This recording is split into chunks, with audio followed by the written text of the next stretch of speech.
കഠിനമായ പോഷകാഹാരക്കുറവ് മൂലം കുട്ടികളെ ബാധിക്കുന്ന ഒരു രോഗാവസ്ഥയാണിത്. കുട്ടികൾക്ക് ഗുരുതരമായ ഭാരക്കുറവോ പോഷകാഹാരക്കുറവോ ഉള്ളപ്പോഴാണ് ഈ അവസ്ഥയിലേക്ക് എത്തിപ്പെടുന്നത്. 5 വയസ്സിന് താഴെയുള്ള കുട്ടികളിൽ ഇത് ജീവന് തന്നെ ഭീഷണിയായേക്കാം. സാമായ ഒരു കുട്ടിയുടെ ലക്ഷണങ്ങൾ ഇവയൊക്കെയാണ്: low weight for height, weight for length, low mid upper arm circumference and bilateral pitting oedema. ഇത്തരത്തിൽ നമ്മുടെ സെന്ററിൽ സാം കുട്ടിയെ ഐഡന്റിഫൈ ചെയ്ത് കഴിഞ്ഞാൽ ഉടൻ തന്നെ അതീവ ശ്രദ്ധ കൊടുക്കേണ്ടത് അനിവാര്യമാണ്. കൂടാതെ കൃത്യമായ നിരീക്ഷണത്തിനുമപ്പുറം ഹെൽത്ത് റഫറിനായി തുടർ നടപടികൾ സ്വീകരിക്കേണ്ടതുമാണ്. തുടർച്ചയായ 3 മാസങ്ങളിലും ആ കുട്ടി സാമിൽ തന്നെയാണെങ്കിൽ റഫറൽ നിർബന്ധമായും ചെയ്യേണ്ടതാണ്.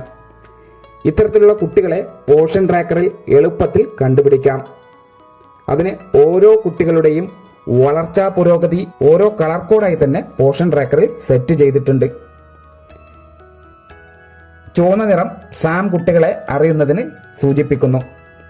പച്ച നിറം നോർമൽ കുട്ടികളെയും, മഞ്ഞ നിറം മാം കുട്ടികളെയും, ബ്രൗൺ ഓവർവെയ്റ്റ് കുട്ടികളെയും, ബ്ലൂ ഒബീസ് അഥവാ പൊണ്ണത്തടിയായ കുട്ടികളെയും കണ്ടുപിടിക്കാൻ സഹായിക്കുന്ന ഒരു കളർ കോഡാണ്.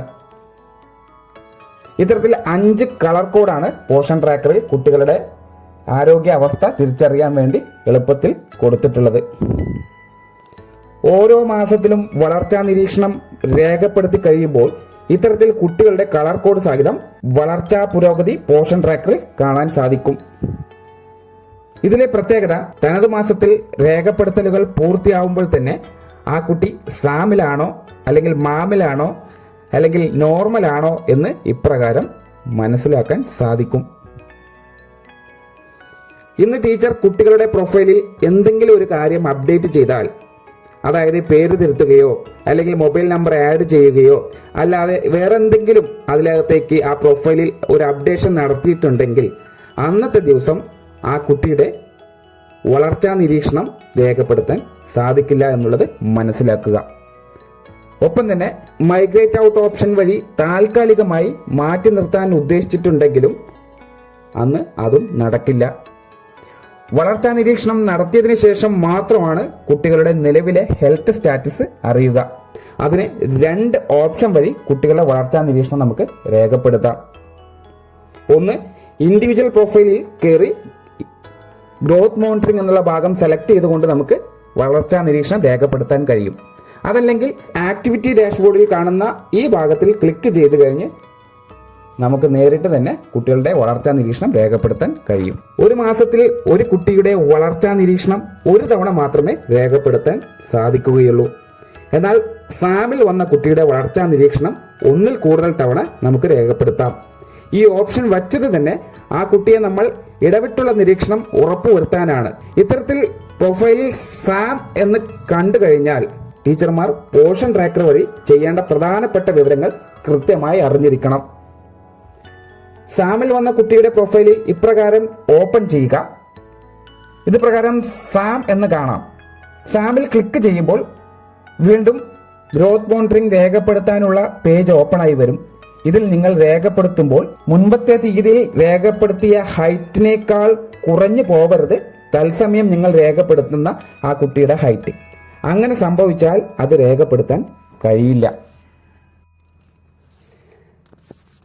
സാം ലിസ്റ്റിൽ വന്ന കുട്ടിയെ സി മാം വഴി കുട്ടിയെ കൂടുതൽ നിരീക്ഷണം നടത്തുകയും ഫോളോ അപ്പ് ചെയ്യുകയും വേണം. എന്താണ് സി മാം?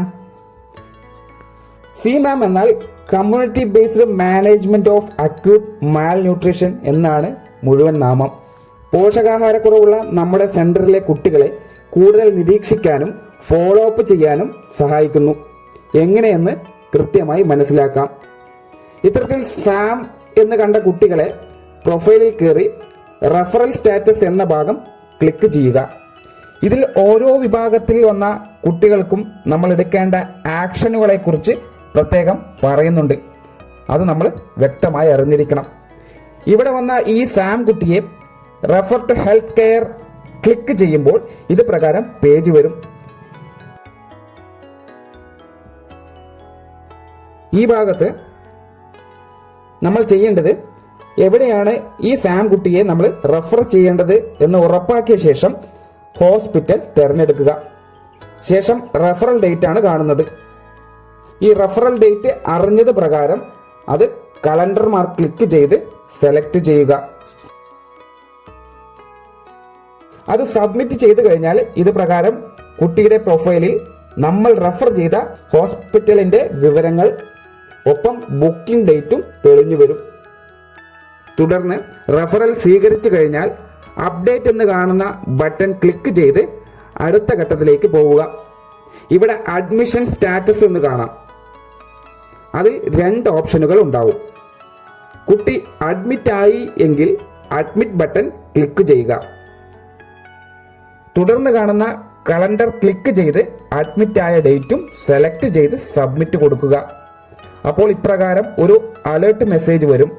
അതായത് ഒരു തവണ യെസ് എന്ന് കൊടുത്തു കഴിഞ്ഞാൽ നമ്മൾ നൽകിയ അഡ്മിഷൻ ഡേറ്റ് പിന്നീട് തിരുത്താൻ കഴിയില്ല. അതുകൊണ്ട് തന്നെ കൃത്യമായി ഈ വിവരങ്ങളൊക്കെ ചോദിച്ചറിഞ്ഞതിന് ശേഷം മാത്രം എൻട്രികൾ രേഖപ്പെടുത്തുക. അഡ്മിറ്റ് ആയതിനു ശേഷം അപ്ഡേറ്റ് എന്ന ഈ ബട്ടൺ ക്ലിക്ക് ചെയ്ത് അടുത്ത ഘട്ടത്തിലേക്ക് കടന്നാൽ റെഫർ ചെയ്ത ഡേറ്റ്, ഹോസ്പിറ്റലിൽ അഡ്മിറ്റ് ആയ വിവരങ്ങൾ, ഹോസ്പിറ്റലിന്റെ പേര് എന്നിവ എല്ലാം നമുക്ക് കാണാൻ കഴിയും. തുടർന്ന് ട്രീറ്റ്മെന്റിന്റെ വിവരങ്ങളാണ് രേഖപ്പെടുത്തേണ്ടത്. അത് ഈ ലിസ്റ്റിൽ നിന്നുമാണ് തിരഞ്ഞെടുക്കുക. ഇതിൽ ഈ കാണുന്ന ഓപ്ഷനുകളിൽ ഏതെങ്കിലും ഒന്ന് നമ്മൾ ക്ലിക്ക് ചെയ്ത് കുട്ടിയുടെ ഫോളോ അപ്പ് പൂർത്തിയാക്കണം. അതിലാദ്യം കാണുന്നത് ഫുള്ളി ക്യൂർ എന്നാണ്. അതായത് പൂർണ്ണമായും രോഗം ഭേദമായോ എന്നുള്ള ചോദ്യമാണ്. അത്തരത്തിൽ ഭേദമായിട്ടുണ്ടെങ്കിൽ ഈ ഓപ്ഷൻ കൊടുത്ത് ക്ലിക്ക് ചെയ്യുക. അതല്ല പകുതിയാണ് രോഗം മാറിയിട്ടുള്ളൂ എന്നുള്ള വിവരമാണ് നിങ്ങൾക്ക് കിട്ടിയതെങ്കിൽ പാർഷ്യലി റിക്കവറി എന്നുള്ള ഭാഗം ക്ലിക്ക് ചെയ്യുക. നോ ചേഞ്ച് എന്ന് കാണുന്ന ഭാഗത്ത് ആ കുട്ടിക്ക് ഒരു മാറ്റവും ഇല്ല എന്നുള്ള സമയത്താണ് ഇത് ക്ലിക്ക് ചെയ്യേണ്ടത്. അതുപോലെ തന്നെ ചൈൽഡ് ആയി കുട്ടി മരണപ്പെടുകയാണെങ്കിൽ ഈ ഓപ്ഷൻ വഴി നിങ്ങൾ രേഖപ്പെടുത്തണം. ഇതിൽ നിന്ന് അനുയോജ്യമായ ഓപ്ഷൻ തിരഞ്ഞെടുത്ത് സബ്മിറ്റ് ബട്ടൺ കൊടുക്കുക. ശേഷം കുട്ടിയുടെ പ്രൊഫൈലിൽ പോയി നോക്കിയാൽ refer to health care centre എന്ന് കാണാം. ഇത് വീണ്ടും കാണുന്നുണ്ടെങ്കിൽ ആ കുട്ടി സാമിൽ നിന്നും ഇപ്പോഴും മാറിയിട്ടില്ല എന്നാണ് മനസ്സിലാക്കേണ്ടത്. സാമിൽ നിന്ന് മാറുമ്പോൾ മാത്രമാണ് ഈ ഓപ്ഷൻ ഈ ഭാഗത്ത് നിന്ന് മാഞ്ഞു പോവുകയുള്ളൂ. അതായത് ആ കുട്ടിയെ സാമിൽ നിന്നും നോർമലിലേക്ക് എത്തുന്നത് വരെ നമ്മൾ ഈ ഓപ്ഷൻ അപ്ഡേറ്റ് ചെയ്തുകൊണ്ടിരിക്കണം. അതായത് നമ്മൾ ആ കുട്ടിയെ നിരീക്ഷണം നടത്തിക്കൊണ്ടിരിക്കണം എന്നാണ് നിങ്ങൾ മനസ്സിലാക്കേണ്ടത്. വ്യൂ ഡീറ്റെയിൽസ് നോക്കിയാൽ നാളിതുവരെയുള്ള കുട്ടിയുടെ റെഫറൽ വിവരങ്ങൾ ട്രാക്ക് ചെയ്യാൻ നമുക്ക് സാധിക്കും. ഇത്തരത്തിലാണ് ഒരു സാം കുട്ടിയെ പോഷൻ ട്രാക്കറിൽ ട്രാക്ക് ചെയ്യേണ്ടതും ഫോളോ അപ്പ് നടത്തേണ്ടതും. കൃത്യമായി മനസ്സിലാക്കിയതിന് ശേഷം മാത്രം പോഷൻ ട്രാക്കറിൽ എൻട്രി വരുത്തുക. ഒരു തവണ തെറ്റായിട്ടുള്ള എൻട്രിയാണ് രേഖപ്പെടുത്തുന്നതെങ്കിൽ നമ്മൾക്ക് ആ എൻട്രി പിന്നീട് തിരുത്താനോ മായ്ച്ചു കളയാനോ ഉള്ള ഓപ്ഷൻ നിലവിൽ പോഷൻ ട്രാക്കറിൽ ഇല്ല എന്നുള്ള കാര്യം മനസ്സിലാക്കിക്കൊണ്ട് പ്രവർത്തനങ്ങൾ നല്ല രീതിയിൽ ചെയ്യാൻ സാധിക്കട്ടെ എന്ന് ആശംസിക്കുന്നു. Thank you.